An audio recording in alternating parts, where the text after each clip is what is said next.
from London. And Dan, why don't you tell us a little bit about what you do on the CryptoRaptor YouTube channel? Well, on CryptoRaptor YouTube channel, I just kind of post like songs and covers every now and then. So I did a cover, I did an original crypto rap, which is all my own lyrics, and then I've done a cover of Juicy by Notorious B.I.G., which is called Crypto Juice. And I've got one coming out very, very soon that I'm still kind of working on, called Hotel Poloniex. You guys have had a little sneak peek. We've had a little sneak peek. It's very cool, based on Hotel California. And again, it's just that kind of crypto artwork, like the early Zhao Tong videos, or some of my like poetry type readings where you take some words out, you put Bitcoin in, and it just makes the song better, doesn't it? Yeah, definitely. Well, anything crypto makes a song better. There it is. I don't like to blockchain everything, but if you can fit it into a song, and there's a lot of creativity in crypto, which is kind of what drew me in. For memes, GIFs, Jim BTC makes, the most great amazing stuff. Yeah, I love his Saving Private Ryan GIF. Oh, God, every amazing. time the price is down, that comes up and it's like altcoiners, boom, like your bags, boom, like everything is so bad. It's such a beautiful, amazing scene by Spielberg, but to see it repurposed into this great meme and great art by Jim BTC is and it really feels good. like that, when you're in a bear market and all your bags are dropping like flies, you literally feel like you're there running through those kind of on the beach of Normandy with all these crypto prices dropping. Well, and we continue getting Tallycoin stuff, so that is amazing. So maybe CryptoRaptor, how have you experienced the use of Bitcoin as a payment mechanism, right? And you as an artist, how can you specifically use it to maybe monetize your work? Well, at the moment, like I think at one point I had some kind of shill links on YouTube, but I don't actually monetize it. I kind of do it for it's 100% fun for me. Mm-hmm. If I get to the stage where people want to like pay me to or like donate to sing at something, or an event or something, like Blockchain Hotel, they hosted me. It was absolutely incredible. Definitely make it there. It's in Essen next year. And CoinFest as well, so I played at CoinFest. But I generally kind of do it for the fun. But if I wanted to monetize it, it's amazing, because I could set up like a Tallycoin thing, I could put an address on there, and then people could just send a few fractions. I mean, I did actually get a tip for I think 0.2 Bitcoin. When Bitcoin was only sort of $1,000, so that turned out pretty well. So I was really happy about that. What I really like about Tallycoin, and I don't want to just keep promoting here, but what I like is you can do something like, if you need a guitar, if you need a sound mixer, you can say, okay, people, the sound mixer is $359.99, and that's all I want. And if you can help me get that sound mixer, I'll make the sound better, I'll make a better video. And I think with creative people, they just need a little bit of money to get that mixer, and then they can make videos for a year on that mixer or on that hard drive or whatever you're missing. That kind of, you're not going to get a whole boat or whatever, but you can get a little bit of the stereo for the boat. So what's interesting as well, in Saifedean's book, The Bitcoin Standard, he talks about time preference. And in crypto, you hodl and eventually you're paid off in certain cases, or your bags tank. But regardless, the cool thing about time preference in another way in crypto is that people are putting in a huge amount of effort for free. They're just contributing. It's such a great community thing that's happening. People are putting all this effort in. Sometimes you're rewarded for it, sometimes you aren't. But the great thing is that people are volunteering. They're all fighting for the cause in some way, whether it's making some memes, GIFs, developing. Obviously, shout out to all the Bitcoin coders out there, keeping everything alive, keeping the dream alive. It's playing sound somewhere, Ryan. And you bring up a great point, that there are artists out there that really do want to make great work. And good art takes dedication. And we see that, for example, the Sistine Chapel, or if you walk through Prague here, they're beautiful, beautiful buildings. Well, guess when they were built? Like in the 18th, 19th century. And that was where we had the gold standard, right? Where we had sound money. And if you have sound money, just as you said, and as Saifedean wrote in his book, is that it decreases your time preference. It increases the amount of time that you can dedicate to one single project, because you have a money that, everything equal, right, will increase in value.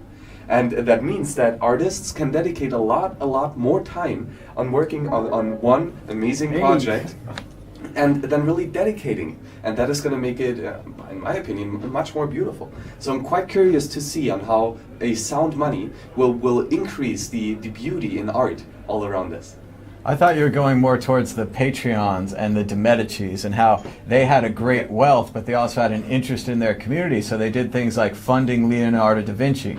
And you're wondering, like, well, how does da Vinci invent the helicopter and the aqueduct and all these other things that he's invented? I don't know if he did the aqueduct, that's out of nowhere. But indoor plumbing, toilets, he invented everything. But that he could do that because he had time to focus on it, because he was supported by the de Medici. So when you donate Bitcoin here, you give us time to focus on this and to give you better interviews, and I think that's really valuable. But I want to talk a little bit about the history of Bitcoin music, and we talk about this song that's been stuck in my head for days now, and it's this classic track, and it goes something like, "Bitcoin is a bubble," and it sings and sings. And what's so funny about this song is it was recorded when I think Bitcoin was $30, and the guy had bought his at 10 cents or whatever, and he was trying to warn everyone, Bitcoin is a bubble, and he would sing it out, and he was showing the price going down. He's saying, "You will remember my name," and he of course thought it was going to go back to 10 cents. And it didn't. So even these songs that don't support cryptocurrency, anti-cryptocurrency songs, are great because they let us explore the different ideas of that. So Dan, what do you think about some of the history of Bitcoin music? Oh, it's incredible. You were showing me some of the Zhao Tong stuff. Yeah, and I love obviously Zhao the Tong. Wulong, is it Wulong song?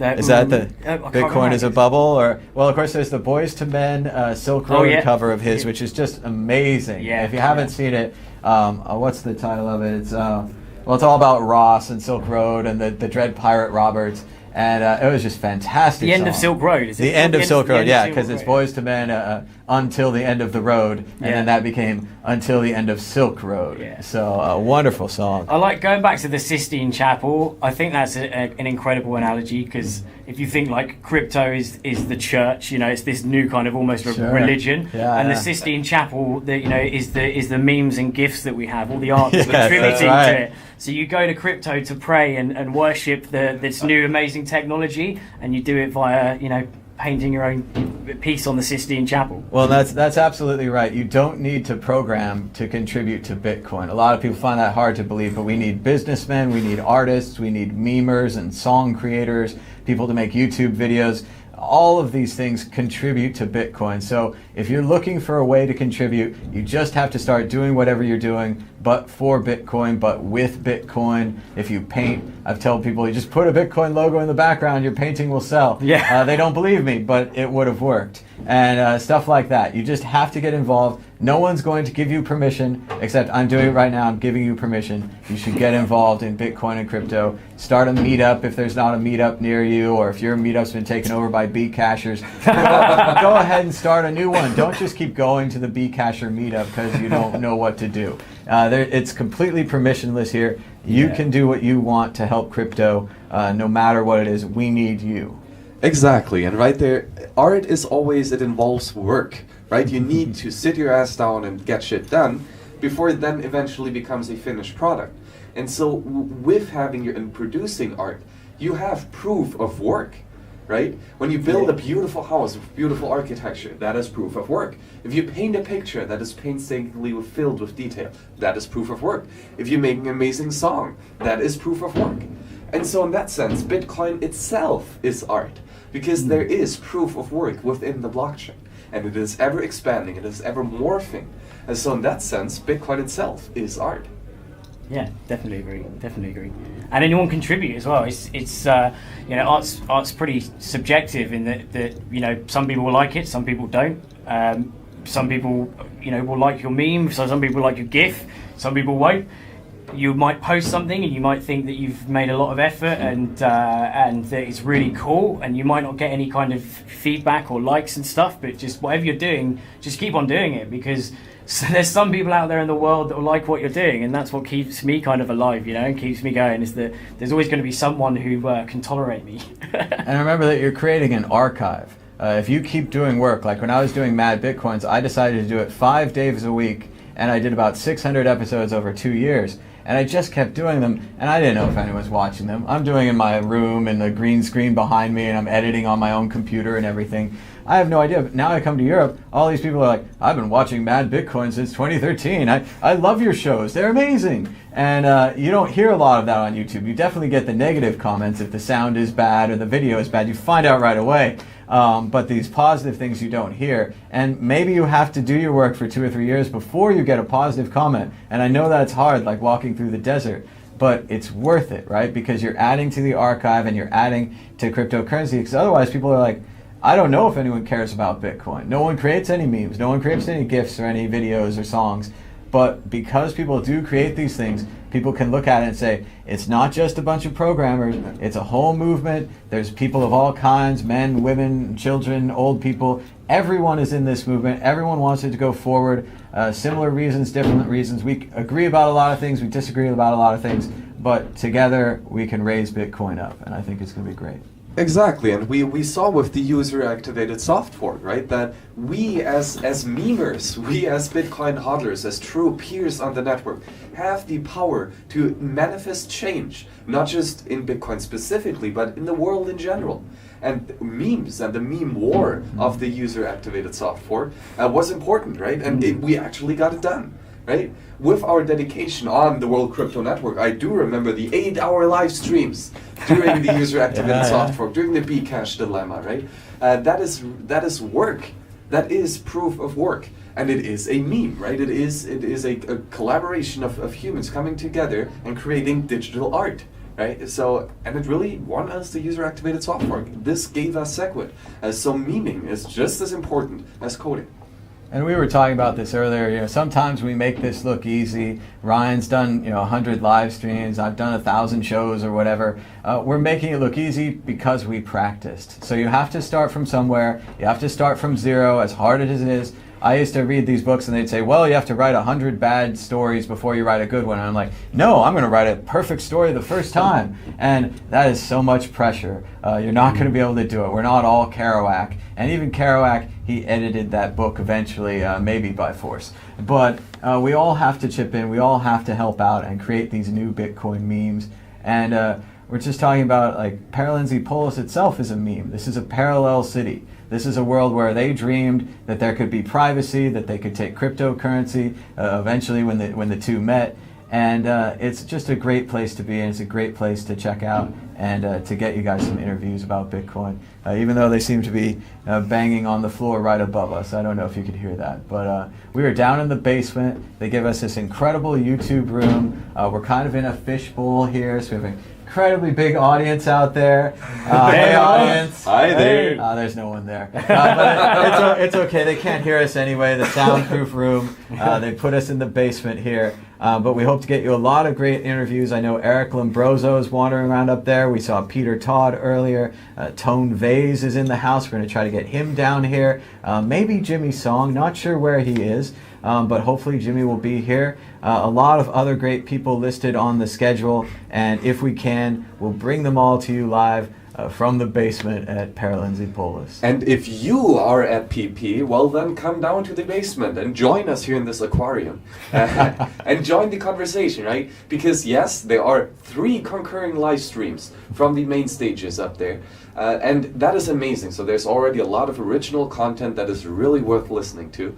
But then if you are not here, right, yes, you can get the main stage stuff, but that is probably the most boring part of such a conference. The interesting part of such conferences are the people, are the peers in the network, right? And this is what we at the World Crypto Network want to provide you, is getting kind of like this backstage look of the people who are here, like CryptoRaptor, right? Like Matthias, who is organizing it, and like all the other people who are here. And so if you are at PP, come down and join us. And if not, thank you for watching. We're starting to run out of things to say. I think we've been on about 40 minutes live now. I feel like we were just on with you guys in Riga. We did 17 interviews out there. You can check that out right here on the World Crypto Network YouTube channel. Be sure to subscribe. Share the link. We might check the chat, although that's always a dangerous thing. What's the dangerous zone? We'll see what they have. People say, memes are almost as evolved as our ancient texts. Yes. Ooh, that's pretty good. Yeah. I did get to see the Rosetta Stone recently. It was pretty amazing, those 3 languages right there on one piece of rock. And if we didn't find that, I don't think we ever would have figured out those hieroglyphics. It's impossible to get it from just the context, especially with a pictographic language like that. But in a way, I wonder if people will think about Bitcoin in the future through our memes. Things like hodl, which does not mean hold on for dear life. Not in any way, media. No, no, no. Yeah. It's a drunk man writing hold. I know that's hard for you to understand as a perfect typist yourself, and with Twitter not having an edit button.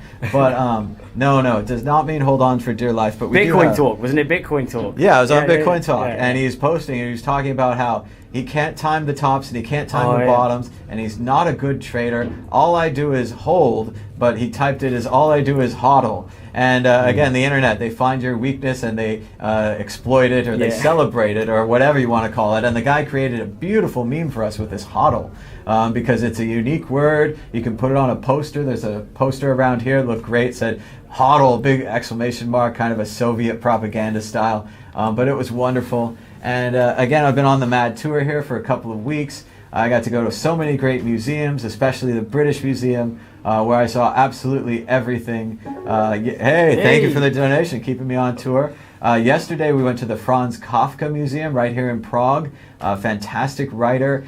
Very sadly did not live very long. He was about 42 when he passed from tuberculosis. But if you haven't read Kafka, as the people I was with and seem to be surrounded by haven't, read yourself some Kafka. They're short stories. Metamorphosis, Prison Colony, The Trial, very accessible. I even heard about one yesterday that I haven't read called The Castle, a full-length book, kind of unfinished, but I want to read it. It sounds fantastic. And Kafka was a king at identifying this bureaucracy and speaking out against it, and this kind of absurdist bureaucracy, like the movie Brazil, or 1984 by Orwell, or Aldous Huxley's Brave New World, all owe a debt to Kafka and what he did with those short stories, punching through our reality, and again, predicting so many things that we would see in the future, like the endless bureaucracy. The Castle, that I haven't read, is about a man who shows up at the town to do a job.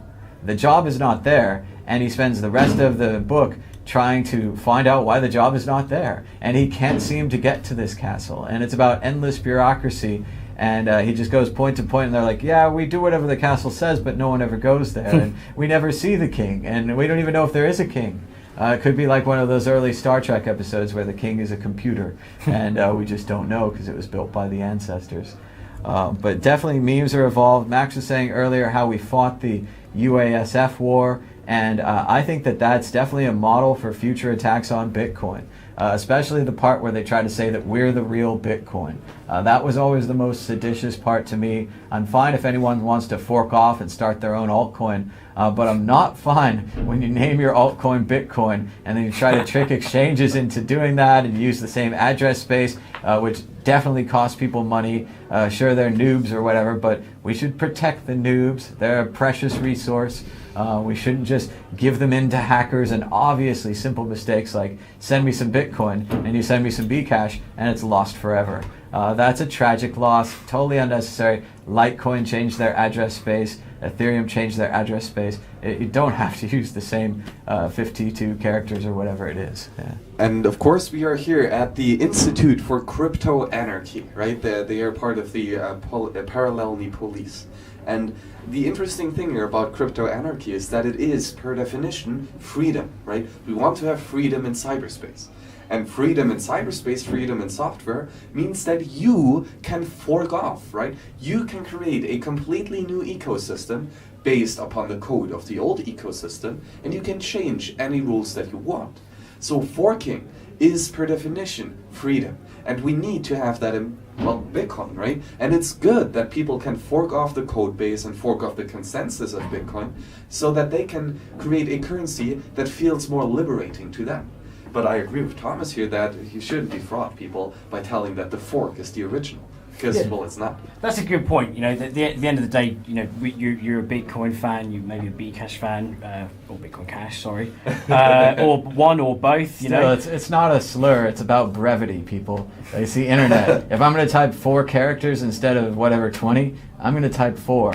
So yeah. Yeah, I think that the glory of being able to fork is that you can take something and personalize it, and that if there's people that want to be involved, they can be behind you.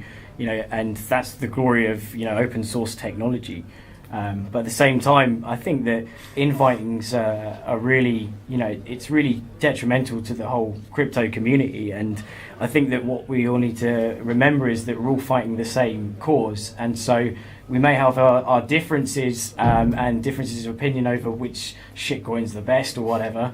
But we're all ultimately fighting the same cause, and we need to back each other up and self-regulate, make sure that people aren't being stitched up, make sure the scammers are kept out and they're choked as much as possible so they can't operate, and let people know about the Ethereum scams, the 10,000 giveaway scam. That's what we do. We help each other out and try and avoid any kind of nefarious activity. And certainly there's been a lot of fighting between the altcoins and Bitcoin and all these other things, and Vitalik famously popularized the term Bitcoin maximalist, but I've never really seen it that way. I just see that Bitcoin solves what I think is the biggest problem of humanity, which is the ability of governments to endlessly print money. When you actually have Bitcoin and you cannot control the money supply, I don't control it, the US government doesn't control it, none of the central banks control it, we've stopped printing money. And once we stop printing money, you actually have to pay for what you have, and you have to pay the amount that it is, and you can't just borrow it on credit if you need 1,000 bombers or whatever. You also can't borrow it to do disaster relief. So there are ups and downs to this new system, but much like the MP3, I just think it's inevitable. I think everyone's going to be carrying around a phone someday, and they're going to have Bitcoin on it, and we already carry these computers. Unlike they taught me in school, they're like, you're not always going to have a calculator with you. Oh yeah, you think so? There's the calculator and so much more. But we're just doing a lot of great things with Bitcoin. Yes, and the importance here is again to emphasize the importance of running a full node, because that gives you full control over your money, right? Because when you download the Bitcoin Core software, when you compile it from source, you set the rules. That is the first step. You said, how many coins you want to have in existence. You set the rules of consensus.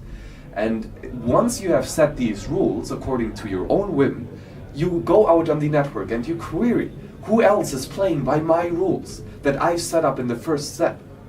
And well, if you choose the Bitcoin rules, if you choose Nakamoto consensus, quite many people will play by your rules, because they all have first accepted these rules and then entered the network. And that is the importance of running a full node, because this gives you, only you, the power of your money. And theoretically, you could change the money supply while compiling it. Would probably be quite easy, right? It's probably just one line of code or so. But because we all come to this consensus, right, to this Schelling point of Bitcoin, which includes the 21 million supply cap, we all make our own rules, but still we agree on these rules, and that's what's so important.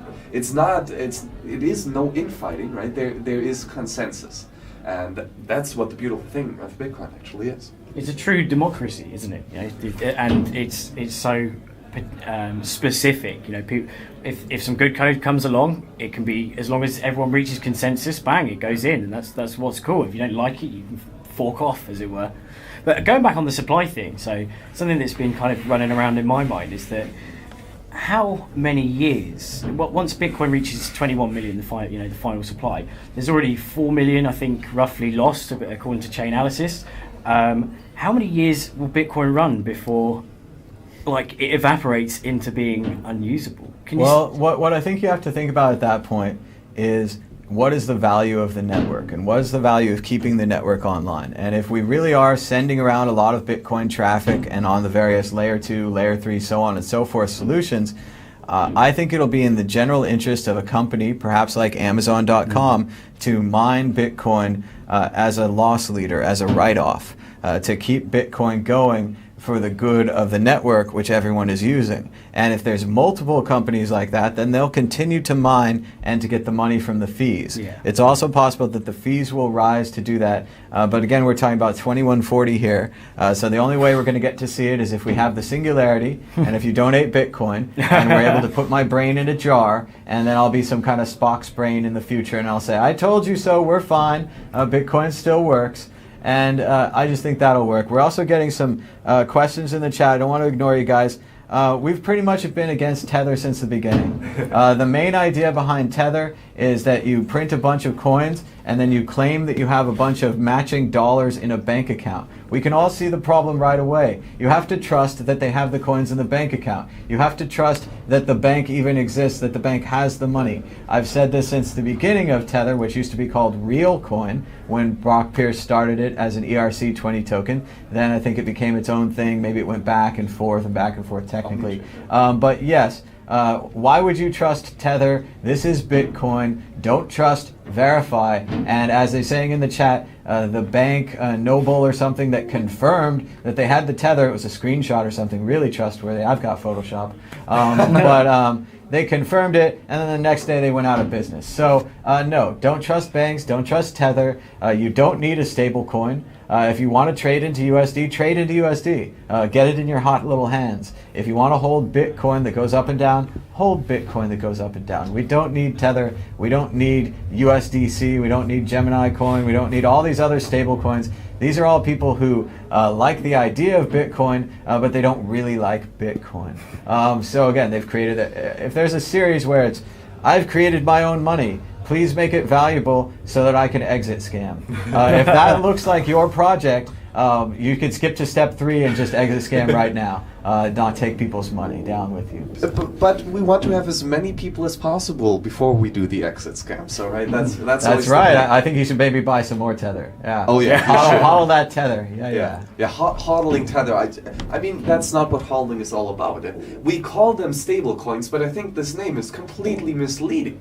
Because if there's one thing that these coins are not, it's being stable. Well, first of all, they're pegged to the US dollar. The US dollar has lost 98% of its purchasing power since 1930. How the hell is that stable? It has a money supply that is ever changing. How the hell is that stable? And now you introduce the counterparty risk of the Tether Corporation and the bank that holds the US dollars, and the cryptographic link between the US dollars and the Tethers. There's a great resource page that I think is really underrated on the LibBitcoin, which is one of the Bitcoin implementations, GitHub. There's a wiki page, which I highly encourage you to go out and read, because there's one article on the reserve currency fallacy. Because if you have a token that represents something externally to the blockchain. So for example, a Bitcoin or a US dollar. So a Tether is a token that represents something that is external to the blockchain that it is being maintained on.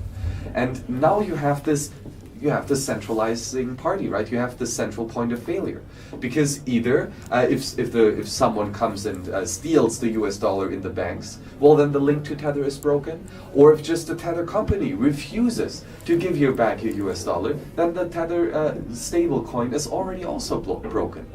So fundamentally, if you want to have stability, you need to have an anti-fragile system, and that is Bitcoin. If you want to have a not stable token, well, then you need a fragile system, like the US dollar, like Tether. And we're hearing some traders saying in the chat that they need something like Tether so they can trade into something and hold their money there. Several of the exchanges offer USD accounts where it's just they'll hold it in your account and allegedly they'll have some USD. All of these require more trust.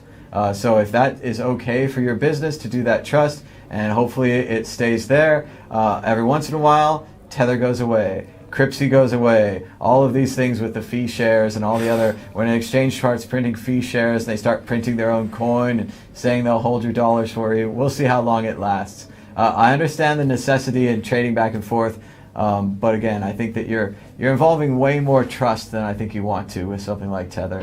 And you can trust it right up until the point it fails. People used to say that about the old sheep marketplace. It was one of the Silk Road spin-offs.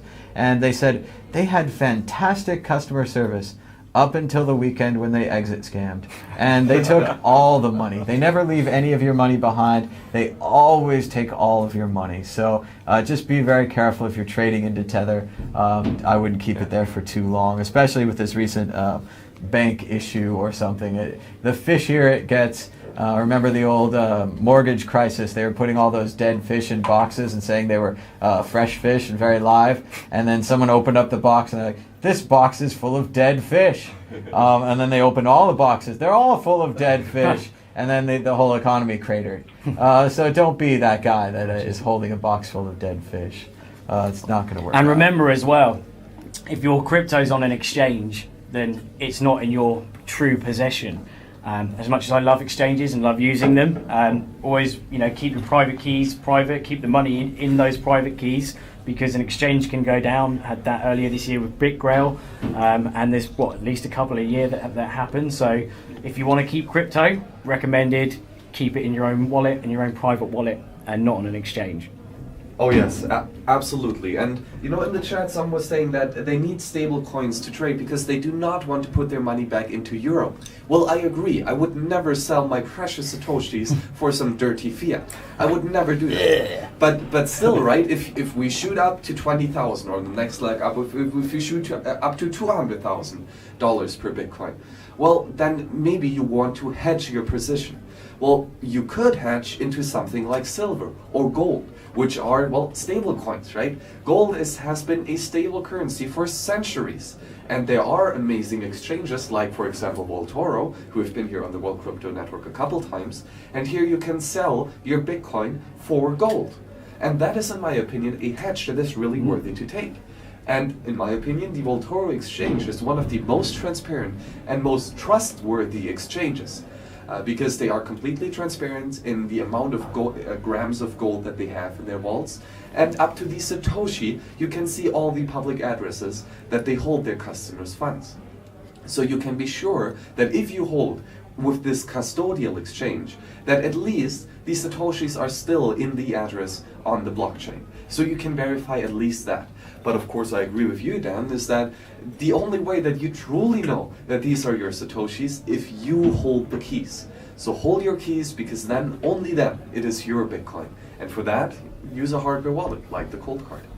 And we're seeing a lot of reasonable people in the chat. They do know that there's a possible threat to Tether. They are being careful, and they just think, one says, stable coins have their space. It just won't last forever. So just be very careful there. You don't want to be like Rockefeller during the Great Depression. They said, how did you go broke, Mr. Rockefeller? And he says, at first slowly, and then all at once.